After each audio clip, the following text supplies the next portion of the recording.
Salam, I am Nile and this is Helva. Helva is a traditional and culinary-wise, I would even say a historical sweet dish. Its origins date back centuries, which is why you can find it in many cultures with various regional adaptations. The exact age and precise origin of Helva remain a topic of debate, but what I can confidently say is that Helva originates from the Middle East and has since found its way into neighboring regions, resulting in numerous variations. Depending on the region, it can be made with ingredients such as flour, semolina, tahini, or even carrots. One of the earliest documented recipes for Helva dates back to the 13th century and can be found in a book with the lovely title Kitab al-Tabikh, the Book of Recipes. However, the dish itself likely existed long before that. That's enough about history, so let's get started. The recipe I'm sharing today is meant for 4 people and is a family tradition.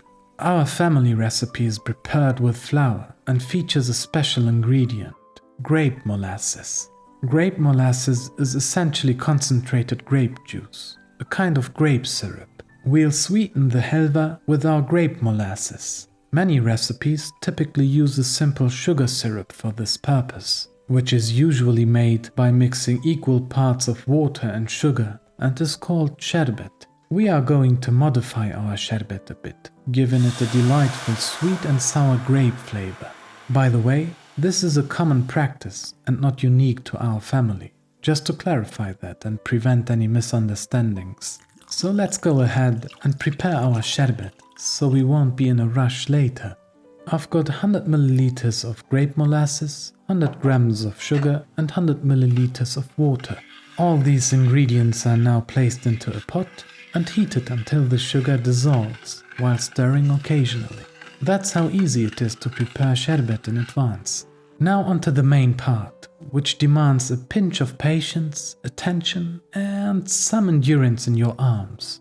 I'm adding 80 milliliters of vegetable oil and 80 grams of butter to a stainless steel pot over medium-low heat. Once the butter has melted, I add 200 grams of flour. Then it's all about stirring continuously for 10 minutes until our flour turns lovely golden. Essentially, we are preparing a slightly darker roux.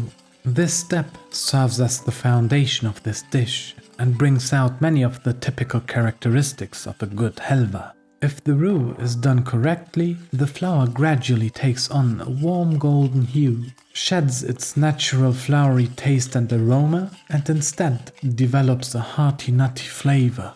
Moreover, this step prevents the formation of lumps when we add the Sharbat later and contributes to the soft and tender texture that Helva is known for.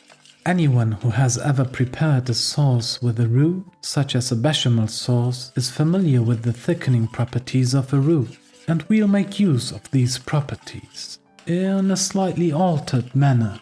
Once our roux is ready, we'll combine it with a total of 200 milliliters of liquid. That is our Sharbat. To be honest, we're not diluting it much with this flour to liquid ratio.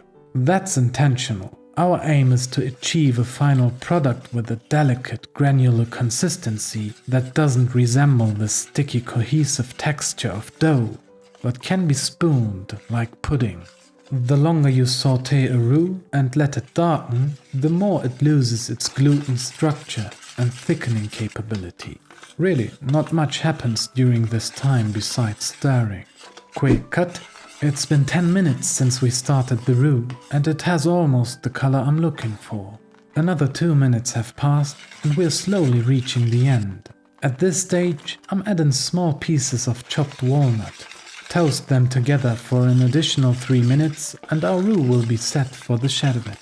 Our slightly golden roux is ready, and this is how it looks in terms of color when it's finished. You can go way darker than this, but I like it this way. Now I will slowly mix in the prepared Sharbat into the roux. Please exercise caution here, as the roux is very hot and can splatter when it meets the Sharbat, resulting in burns. So please add the liquid gradually, in smaller amounts. You can clearly observe the benefits of a properly executed roux here. No lumps have formed. One might think now, bro, this is already liquid. Why are you adding more water? But please be patient, and you will see soon what happens to our mixture. We can now turn off the stove. The remaining heat is enough to finish the dish, but I'll keep stirring until the initially too liquid mixture thickens nicely. Alright, time to move the pot away from the heat. Put the lid on and leave it for 10 minutes to allow the halva to solidify. Wow, my kitchen has filled with a fragrance that I'd love to share with you. Intense, hearty, nutty aromas. That's how I would describe it right now. And when I remove the lid and taste the halva, I encounter a flavor that you don't come across every day. A nutty, buttery note. In fact, halva reminds me a bit of a butter cake. This is so flavorful, so comforting, that for me it's just as much a part of the cold season as chestnuts belong to winter. On chilly days, it's delightfully warming, making simply, you feel right at home. What more could you ask for? But a word of caution to conclude. There is a risk of eating it all at once without even realizing it. So watch out and take care of yourselves. Thank you for watching. Peace be upon you. If you liked the video, please subscribe to the channel and activate the bell to get informed about new videos. And if you need a recipe for a good main dish, how about you click here for my casserole kebab recipe.